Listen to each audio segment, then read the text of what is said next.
Hello, everyone, and welcome to another Babbling Iron show. We today have a new special guest. We have Slob on here with us today. So if you guys know him, please do follow him on Twitter. We'll also get his Twitter handle up as well on Babbling Irons later, so you can obviously go and follow him. Awesome guy, knows his football. Definitely recommend you guys follow him. So, a week in the life of West Ham, or in fact only 3 days into this week, and there's already a wealth of things to talk about, as is West Ham way. It's never boring, is it? It's always busy. So, so as I say, lots to talk about. But Slob, first off, welcome to the show, and hit us with your topic, and we'll crack on with one of the many things we can talk about today. Yeah, guys, thank you for having me. I just wanted to sympathize with everyone that's watching the frustrations that we're going through right now. We have seen brighter days, but this is pretty typical.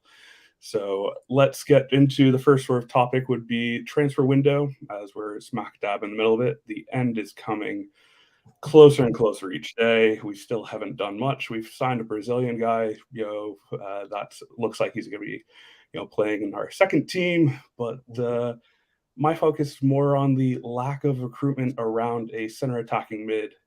We're always talking about, all right, Paqueta's not a number 10. He's a great number 8. Rice, great number 6. Need someone that's a 8 or 10 or a true 10 to sort of match with them.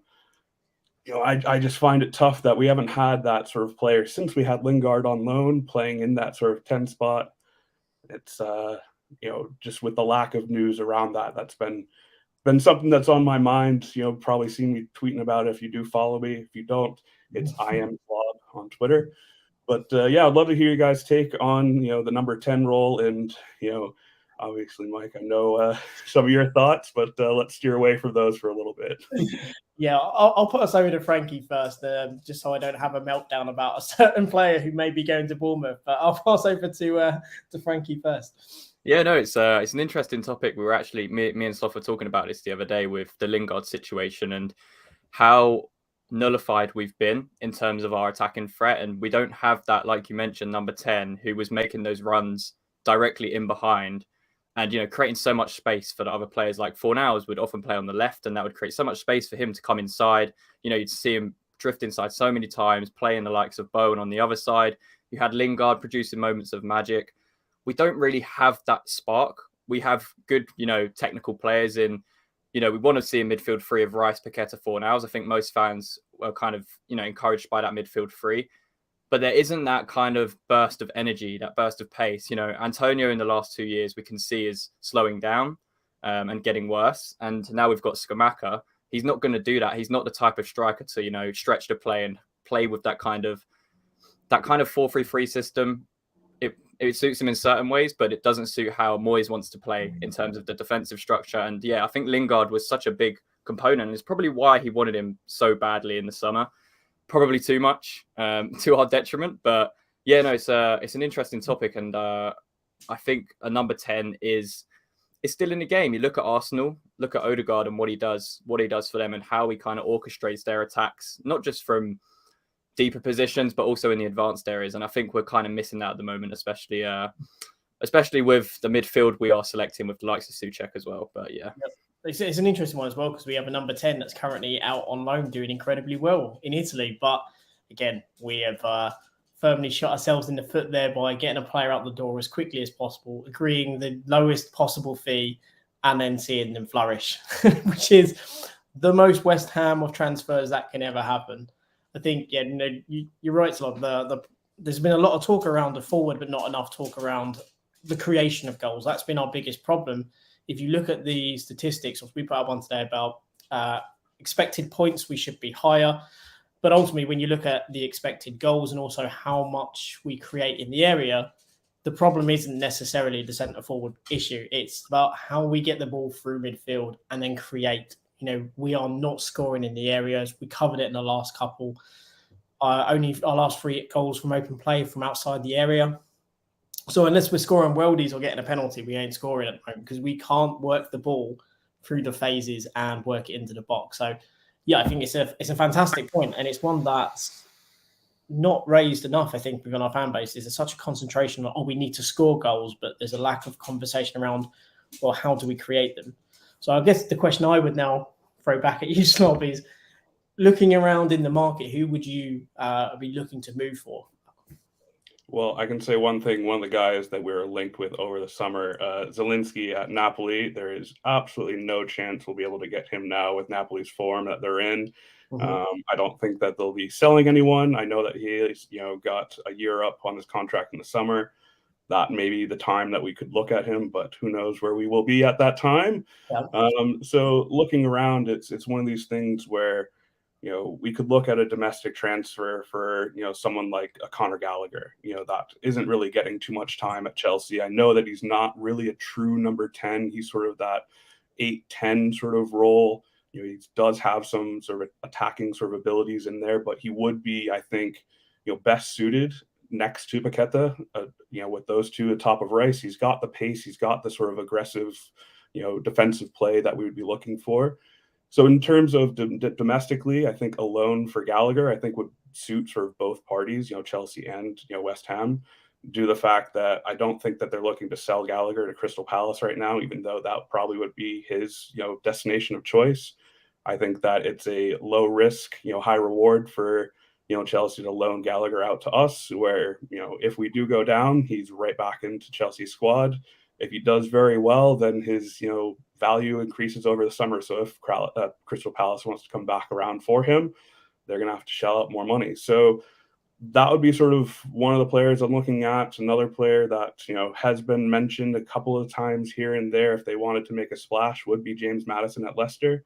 It doesn't look like they're adding any money anytime soon. So if we were able to splash some cash, give them sort of the money in the coffer to go make some moves to better increase the ability around their entire squad, that might make sense for both clubs as well.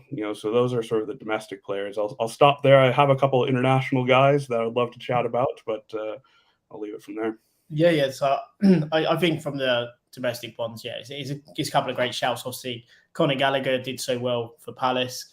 Obviously, James Maddison has been linked, but obviously, when you look at how much we paid out in the summer to now, it's a massive commitment. Again, will they do that? We probably would say no, knowing our history. Obviously, there's been talk around the young Alex Scott at Bristol City, who has been fantastic this year. But again, £25 million is really Bristol City looking to capitalise on a brilliant young player to essentially drag them out the mire financially and to fund their stay in the leagues. But it'd be good to know who you think internationally, who you look at as well, because obviously there are a good number of players abroad that we could and should look at. Well, so I know that we speak about Bundesliga a lot. I do follow that league quite frequently. I think that a player that is available, that isn't really known that is available, that would sort of fit in that sort of 8-10 role, I think would play very well with Paqueta. A international player as well would be Julian Brandt from Dortmund. It doesn't look like he's in the sort of squad for them for the sort of second half of the year. He'd be on the bench. So a move for him would be great personally. He's not going to cost a lot of money. We're probably looking at under that £25 million sort of threshold. Maybe 15 is sort of what I've been seeing, from the Dortmund side of things, of something they would accept. And even a loan out to us as well would be something, as they're going after the likes of Anthony Elanga from, not United and stuff like that. So, Julian Brandt, would be a guy that has the quality. He knows care from the national team. He's played in, European competition. So another sort of factor there. He has the creativity, set piece ability that we'd be looking for. Again, he's not, that true number 10, but I think he gives you enough in that sort of going forward to, really add some flair, some, passing ability from that central position that would open up the channels for the likes of Bowen, Antonio Scamacca. I know that he's out for a little bit now. Ben Rama, whoever is out on the left. I'm going to really love to see, a player like that come into the squad. Yeah, frankly, I'm sure you have something else to say on this as well. But I think that when you mentioned about Brand as well, it's that, as you say, he's not a traditional 10 and did start off playing on the wing. But again, it gives you that rotation, that player who's very comfortable in going wide, which means that you can have far greater flexibility in that front line, which may mean that Bowen becomes more into play because he comes more central rather than hanging out wide. And same with Ben Rama, it gives a bit of extra flexibility in that kind of role. But Frankie, what would you feel about Brand? Is there any others across the leagues that you would look at as well? Yeah, I like Brand. I think just in general as a point, who would Moyes want as his 10? Because the way he plays, a lot of these players are probably good options for how we would like to see West Ham play. But is it that kind of number 10 that Moyes wants, fast on the break, will make runs in behind the striker, exactly like Lingard did for the time he was at West Ham. So if we are going to play with a 10 in Moyes' system, I think it has to be someone with pace. I think it has to be someone that is very quick and will make those runs, all game. I would love to see, we've been linked with Danjuma. He can play either side. He can play on the front line, and then that obviously gives you the rotation of someone like Fornals as the 10 or Ben Rama even, which we've seen he has had success with, even though his best position probably is out on the left. I just think with Moyes, maybe this is a question for you, Slob, but with how Moyes sets up his team, do you realistically think someone like, if we were to play, say, Fornals in the 10, do you think that would work even with how Moyes sets up just so defensively? If we did try that, say at Everton on Saturday, if we put Fornals in that number 10 role, do you think it could work? I do. However, I don't think that Pablo has the legs to do a full 90. So then it sort of becomes, do we put Lanzini in there? Do we, bring Souček on for the final, 25? Because I think that, putting Pablo in the 10, I think that he will be dragged over towards that left, to cover, and also just based on sort of where he's been playing. I think that that is, where our weaker side of the defense is anyways. So I think that, he does give, it's a double-edged sword there. He does give us everything that we would want, in that sort of central position, while also being able to help out on that left side and know what's going to be happening on that left side. But he does not have that sort of pace, or I think the legs to go a full 90 at this time. So it's one of those things where, I think, yes, I think it would work with him sort of in that position centrally. But again, I think that you'd be looking at, bringing on a Lanzini or a Souček in for him to, play sort of the last, phases of the game, which could benefit us depending on sort of the scoreline. If, I was talking about this on Twitter earlier, if, the way Moyes, sort of saves himself is if we go up, 2, 3, 4-0, and, we can then sort of, stave out the rest of the game. But, again, I think that personally, I'd love to see Fornals on top of a, Rice and Paqueta sort of, midfield 3. But I think that there are some problems with it. I think that he does get dragged outside to that left, too often. Yeah. So would you guys say that of the targets we've looked at, and of the, obviously, because Lingard has obviously been a massive hole for Moyes, really, and maybe a bit of an Achilles heel, that Danjuma is probably the players that we've been linked to, maybe the closest we've looked at as that type of Lingard type of player. Would you think that he is the closest to him from what we've looked at and what we've been linked with? I think for me, it's just pace. We don't have any pace at all. Bowen's probably our fastest asset, and even then it takes him a while to get going. He's not got that kind of blistering pace. Danjuma has that. And like you mentioned before, he can play across the line.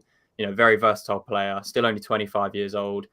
So I think he would be a good asset for Moyes. It's just whether Moyes could get the best out of him with, obviously the comments made in the summer about him and his attitude problems. So yeah, I don't know. I think Danjuma is probably a move we want regardless of whether Moyes stays as manager. I think, any manager that comes in would love to have someone like that in their team, for 6 months they're in the job. So yeah, I would say of the players we've linked with, definitely he is the closest to Lingard. So I'm going to take that point you just raised there. Obviously, you mentioned about Danjuma, whether Moyes can get the best out of him. But do you think Moyes will be the manager that is going to be the one getting the best out of him? And do you actually think that, regardless of result on Saturday, is it Saturday we're playing Everton? Yeah, it's Saturday. See, days are just completely escaping me. That should we, even if we win on Saturday, unless it's comprehensive, do you think that Moyes, really his number is up now and we will look for probably a short-term option until the summer. So you go ahead, mate. Go ahead. Yeah, I think that his number is up. I think that if we win sort of even 1-0, 2-0, 2-1, something like that, a close match, I still think that his time has come, and I'm very happy with what we've had in the last couple of years under Moyes. I don't think that he should have been sacked the first time round. That's another story for another day. But I think that the only way that he buys himself another week is if he creates that excitement that we've seen before, where we just go out and from the first touch of the match, we just dominate the opposing side and we win 4-0, 5-0, something like that. What we've seen against the likes of Burnley or Norwich in the past, if we can go out and do that, I think he buys himself another week just because of the sort of energy that will come after that match. But you look at it, and that brings us right to the end of the window with our next match being sort of the penultimate day of the window in the FA Cup up at Derby. So it's really, really tough to just sort of see, because we could bring some of these players in that would play to Moyes' sort of system, but then we don't have Moyes come February 1st. So, and also we're potentially seeing one of the coaching staff leave as well very soon, potentially. Kevin Nolan's in conversation with Portsmouth about being their new manager. So again, that's David Moyes losing potentially yet another key backroom staffer. So, when you kind of look at that, is that maybe an indication? Not that Nolan has aspirations just to be a manager, that he's actually maybe already been told or already aware changes are afoot. So he's now looking after number one and going for a job. How do you guys view that? Do you think it's just coincidence, or do you think it's maybe that he's jumping before the ship starts to sink? No, I don't think that's a coincidence. There'd be no reason for Nolan to even be looking at that job if if he was secure at West Ham, because no disrespect, but why would you when you're in and amongst a Premier League team? In regards to your question about Moyes, we need to see something like his very first match in his second stint when we beat Bournemouth 4-0 and we pressed really high. There was the intensity.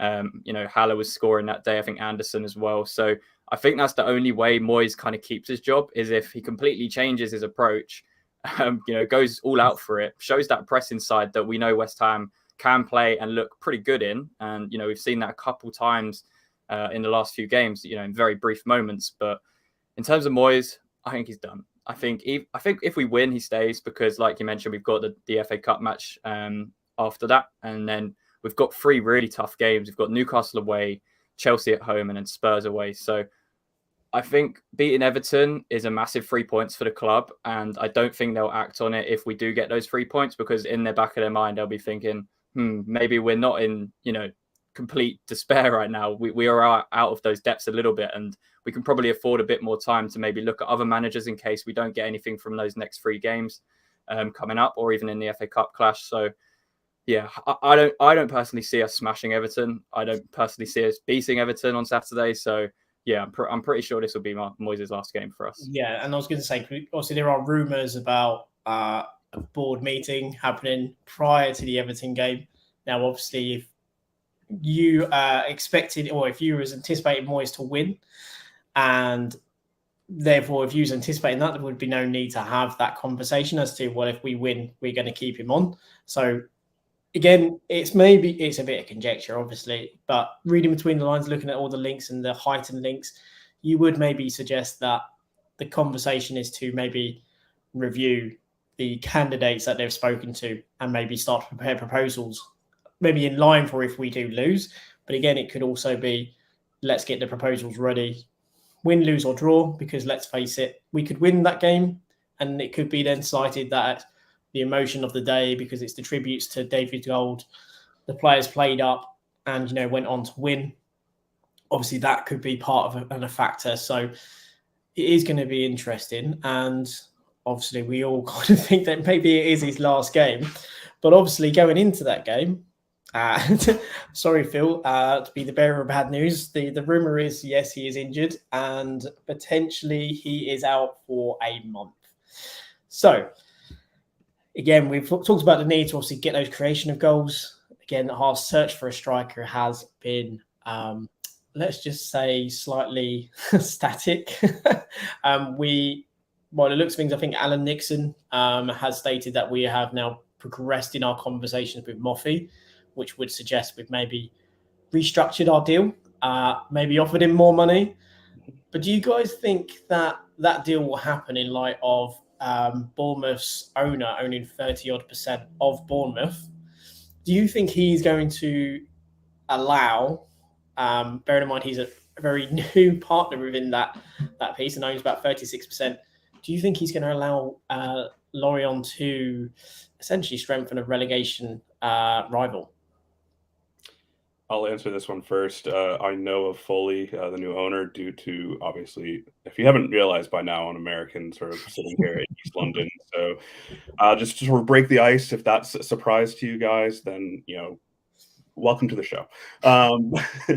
But obviously, being a fan of the NHL, he's owner of the Vegas Golden Knights. If you don't know about the Golden Knights, they're not the newest one, new because Seattle's coming to the NHL now, but they're an expansion franchise a couple of years ago, and in their first season, they made it to the Stanley Cup Finals. So they had absolute great success from the start, and that was built around sort of going out and looking at bringing in young players that might not have the household names, but are absolutely smashing it with other teams, high in statistics, high in analysis and analytics and stuff like that.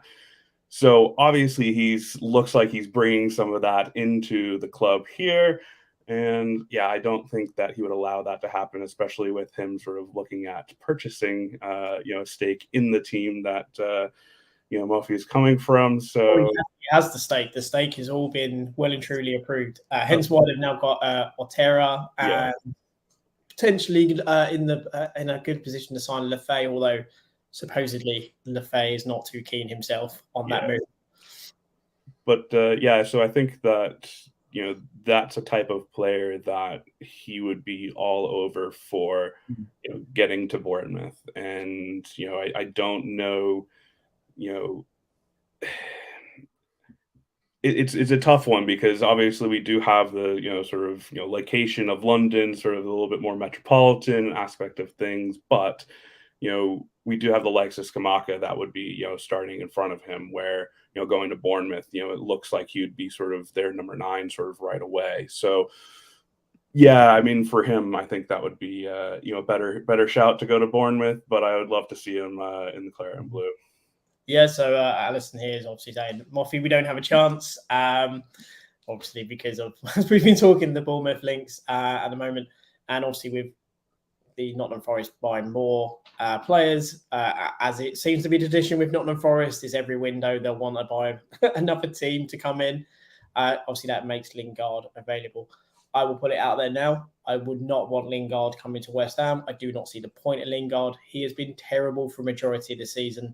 Quite frankly, I think we're better off as a team going without Lingard. But that's my opinion.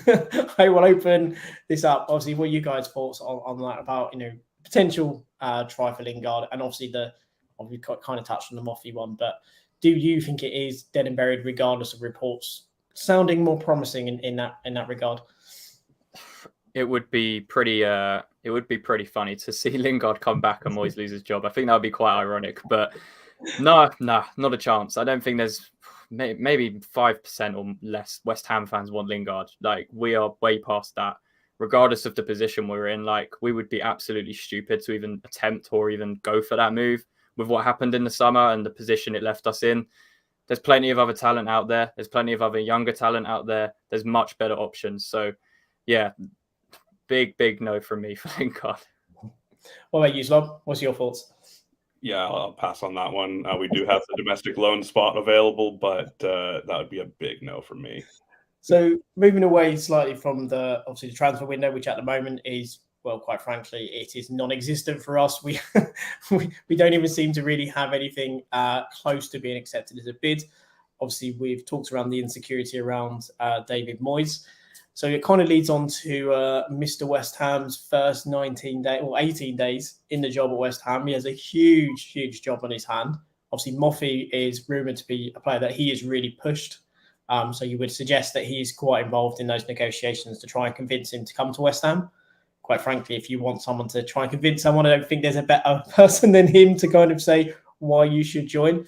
But how important do you think a role he has in this window, not only to help bring players in and help them settle quickly, because obviously if Moyes does stay, we know what Moyes is like for integration of players. And if Moyes was to go on the opposite side, how important do you think, or how influential is Noble's voice going to be in the conversations around people like Sean Dyche, around Rafa Benitez, and do you think he will be championing them for more a longer term view, or quite happy with a short term view to readdress in the summer where there's maybe more options? Open that up to me, either one of you. Go ahead.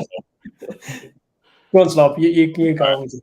Yeah, so I mean, this is I'm very happy for Mark, first of all, to be in this position. I think that it's a great position for him to be in. I know that he traveled around, pretty much the last 18 months, visiting other clubs, doing a course at Harvard on business management and, everything like that. So he's well suited, well educated for the position. I think that he's in a tough predicament, as we all are right now, with the sort of situation. Is it Moyes or is it not?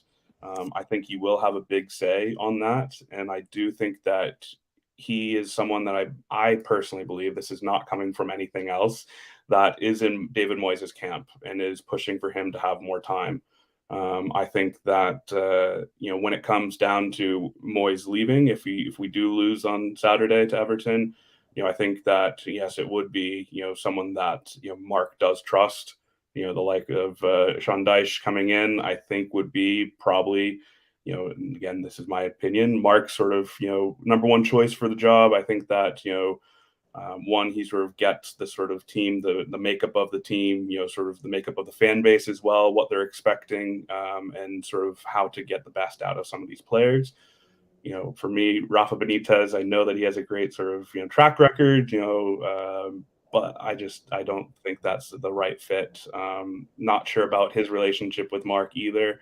I feel that you could go down to the, Bowl Inn and find Mark Noble and Sean Dyche having a pint in the pub, on a Tuesday night. But other than that, yeah, I mean, yeah, I think that he is key for the recruitment aspect, because he's going to go and sort of paint the picture of, this is how David Moyes wants you to play. This is what the locker room sort of like. This is what the training's going to be like. He has that firsthand experience where if you have someone that's sort of outside, they're going to, paint it all rosy gold and, make it sort of like there's not a couple of trailers in our training ground. But other than that, yeah, I think that, he will have a big say in sort of our future, which I'm very happy that he is. Yeah, I think with this, Sean Dyche thing, like you mentioned, before we get on to that comment real quick, I think it's exactly the type of appointment we will make, like you mentioned, under Noble. I mean, Sean Dyche himself said it on like Monday Night Football or something about, you can say what you want about me, but my teams will be hardworking. They will fight. They will care about the club. So I think in the predicament we're in and the options that the board are likely to sanction and go for, Sean Dyche is probably top of that list. Yeah. So obviously we've got the point here around, Noble's role potentially could change. If Noland does go to Portsmouth, could he end up in training? Obviously my personal view is he's a sporting director. That's completely separate. The playing side, he's only involved from a bridge between the players, the managers, and the board. That should be his role. Obviously, him as someone getting involved in training, I think that's getting 2 points to a chummy point of view. He is now, technically speaking, the boss of those players, and he needs to be essentially a person they can obviously talk to and relate to, but ultimately he is deciding those players' futures more than ever. So I think he needs to have that degree of separation and can't be back into his one of the lads and one of the team.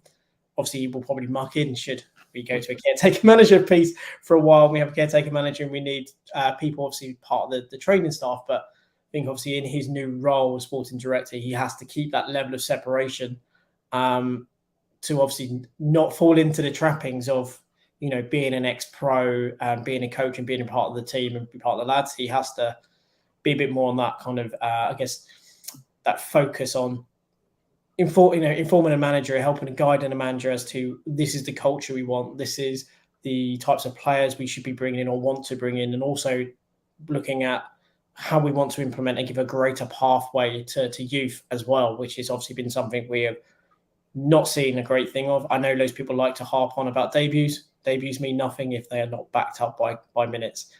But again, Skamaka's injury is a prime example of Divine Mubamba played well in pre-season. He had a decent debut in Europa, but we've obviously not seen him since when we've had maybe a player injured, and he's been doing very well in the under-18s, doing quite well in the under-21s, but again, no minutes at a higher level.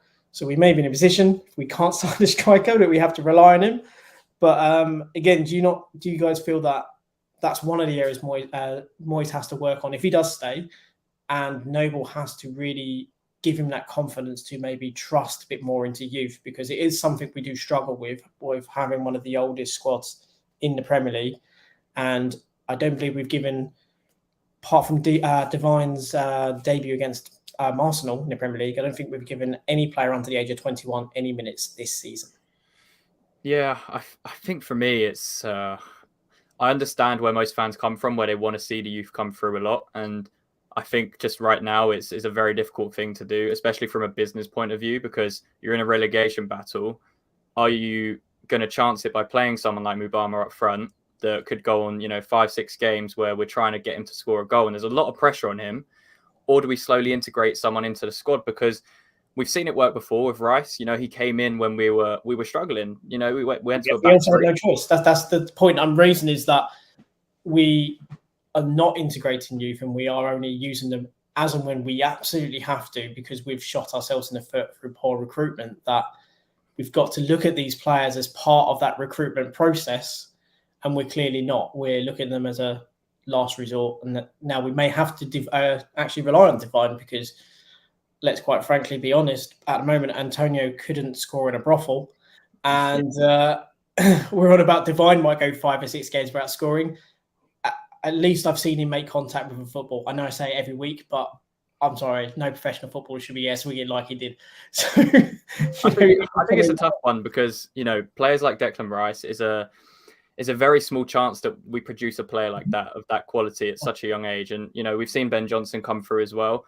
These two players are, I would argue, they came into positions that weren't hugely impactful in areas that needed to come in and make an instant impact.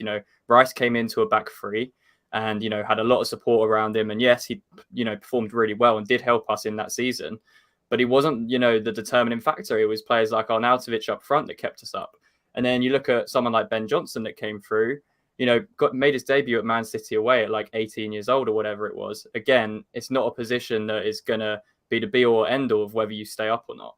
So with Mubama's case, I think it's a slightly different approach. I think it depends on the position that they play. Yes, we need to integrate youth a lot more into our team and trust them, especially with the amount of games we've played, with the Conference League as well. So it's a difficult one, because as a manager, you don't want to lose your job. I think that's obviously clear with Moyes. He's trying to save his job by God knows what he's doing, but he's trying. And yeah, I just think with the youth situation, it's a tough one to integrate at this time. Fantastic point, though. Is this not the perfect time? Because in the summer we are potentially losing about 8 players. Quite a few of those on a free transfer. So again, we have no money in which to support our transfer dealings. We will also be losing a fair few of those as homegrown. So again, homegrown market, not as great quality a lot of the time, also very expensive. So is this the time maybe for us to start turning to some of our youth? Obviously not in all positions, but starting to give a few of those more opportunities in which to come through in this time, which obviously is very trying. And we're also in a period where we need to freshen the team up. Slob, what do you kind of view on this? Yeah, so I mean, I think recalling Armstrong Ogflex from his loan, I think that is a position where we can bring some youth in out on the flanks. When Bowen or Benrahma or Fornells or whoever Moyes or whoever's managing puts people out there that just don't have it on the day. Someone like that with pace and youth, I think, is a promising talent as well. I think someone like that can break into the team.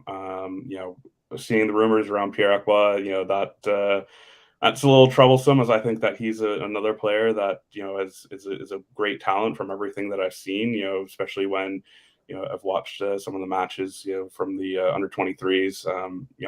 He does have that ability to play centrally, and I think that he would have a future in the club, but right now there's not a spot for him to sort of come in there, as we're looking at saying, hey, let's put Fornals on top of Paqueta and Rice and see how that happens. I don't think we're going to throw Ekwa in there anytime soon, but a player that I want to highlight is Harrison Ashby. Right back's been a position of problem. I know that Soufal is one of my favorite players that we've signed in the last couple of years. He's up there for one of my favorite players of all time. Just the effort that he gives. I love the article that he put out during COVID. Sort of where he's come from, what he's had to go through, and one of the things was, Moyes preaches don't make mistakes. Well, that's not the type of football I play. I play it all out all the time. Take some risks.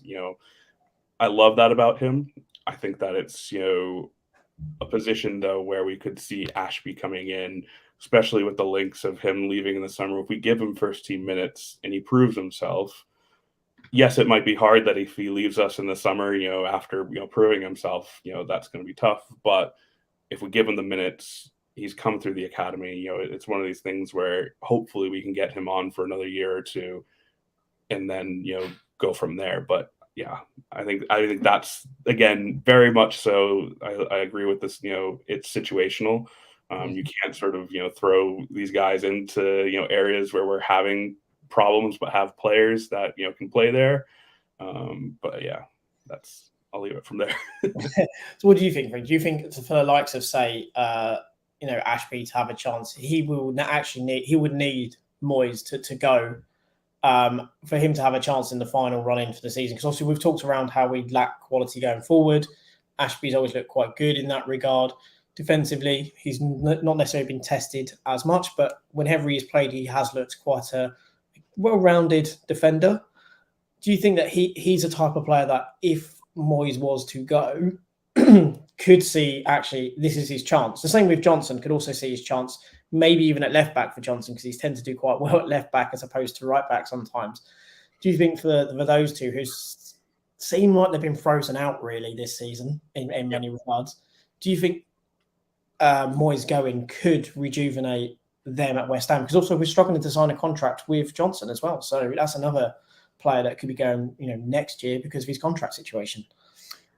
I think a new manager coming in would make it harder for youth to come through at this point, to be honest. I think the likes of Ben Johnson, yes, because they're in and amongst the squad already. They're one of those kind of established players. So a new manager coming in, yeah, if you perform well under them and get that initial reaction, then sure, you could see a really good improvement. But for someone like Harrison Ashby, I was actually going to mention before you, Slob, is definitely one of those players I would love to see. We've got an FA Cup match against Derby. That is the perfect time and opportunity to play him, because if he performs really well under, whether it be Moyes or whoever, we then have a right back, or wherever he plays him, right wing back, right back, that we know can perform. Yeah, it's against Derby, but it's still, you can still tell by the player of how good they are and whether they'd be able to fit into the team. So I think new manager coming in makes it very difficult for them to integrate youth, especially with the situation we're in. If we were higher up, sure, then yeah, maybe.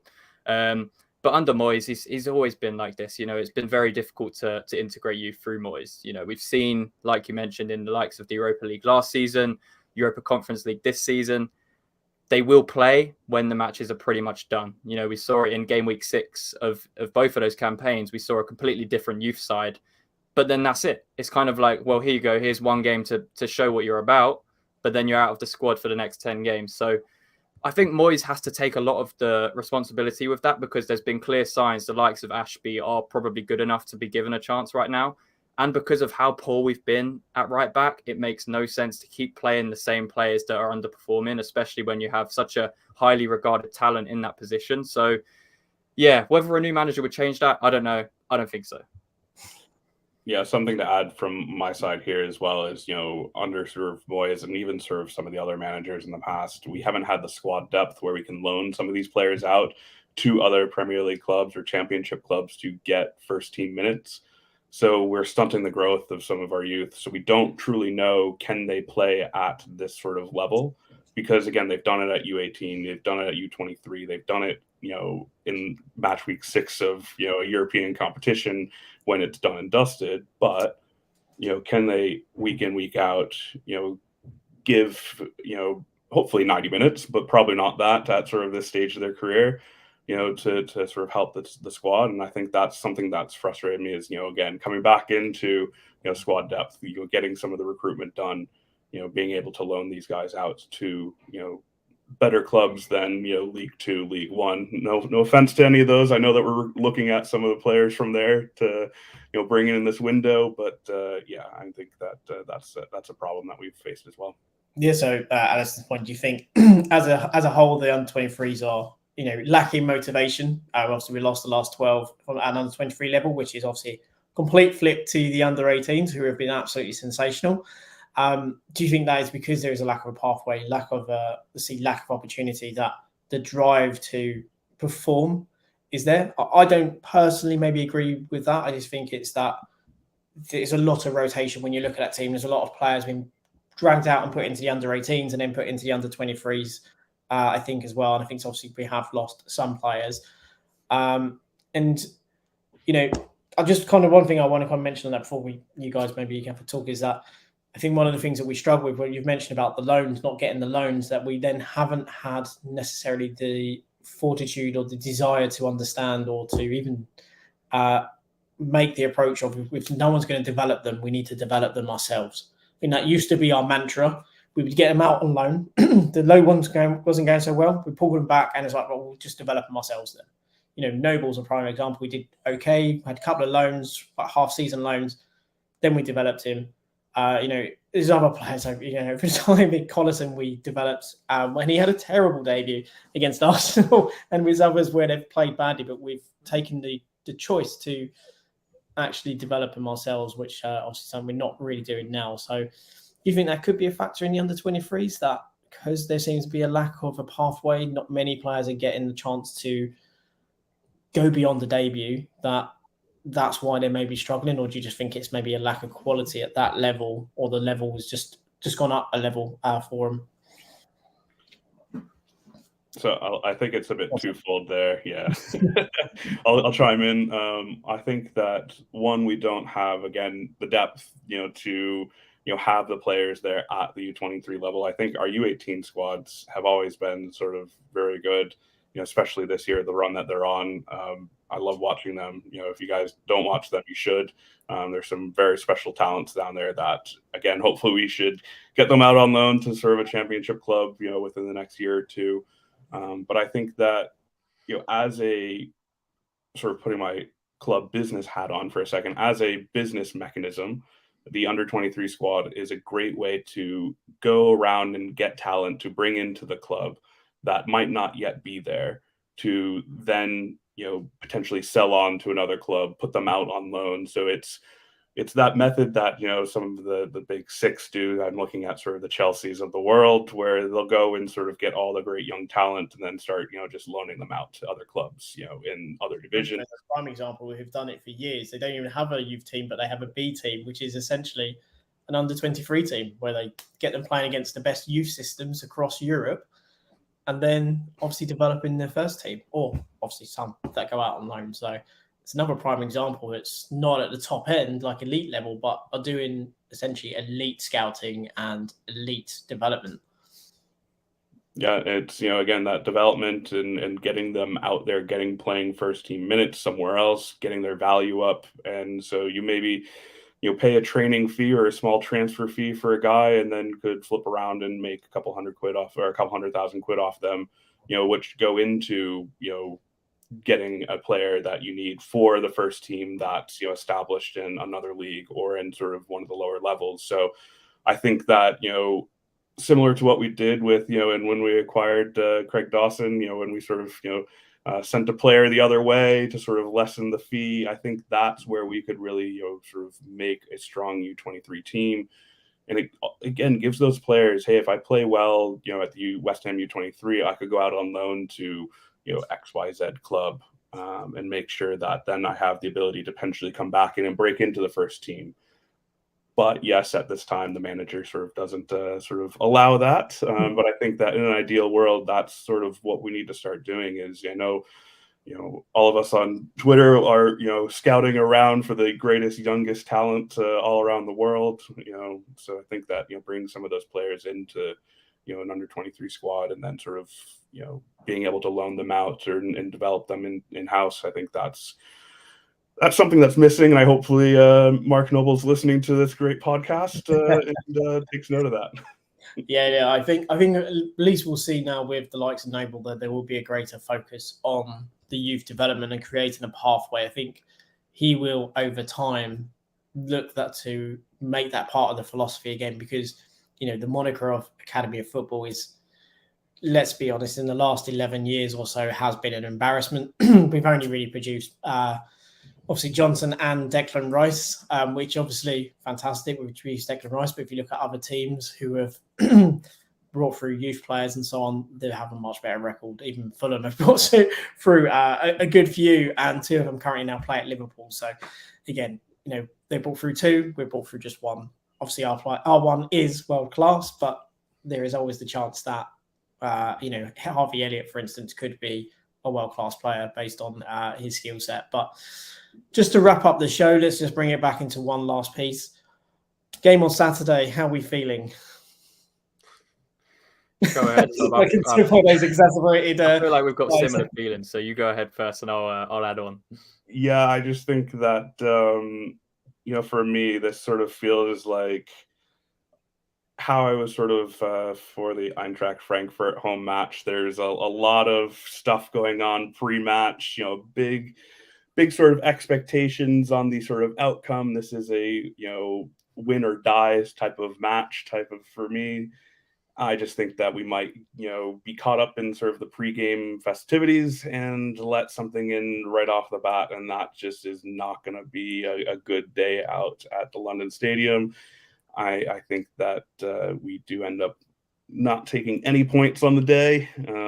So yeah, I'm hopeful that we get one more week of Moyes and we come out and we just absolutely batter them 4-5-0, something like that, and Lampard doesn't even get let back on the bus back to Everton and loses his job. But other than that, yeah, I don't think it's going to be quite positive day.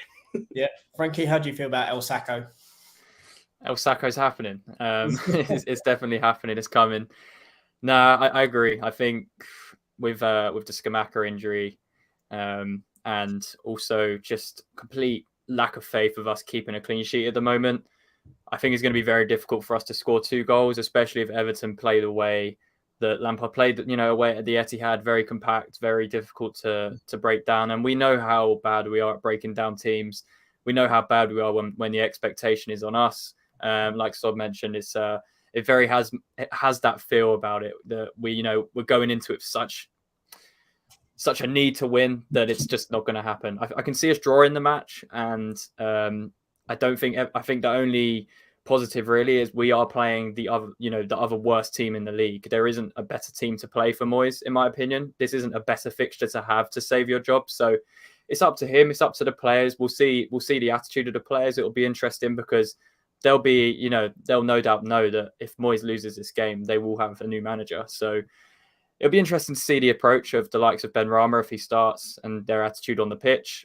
I fully expect the players to give 100% because I feel like they have done. I don't think it's been for a lack of try in the position we're in. So yeah, we'll see. Like you mentioned, El Sacco's coming, and one of them's getting sacked either way.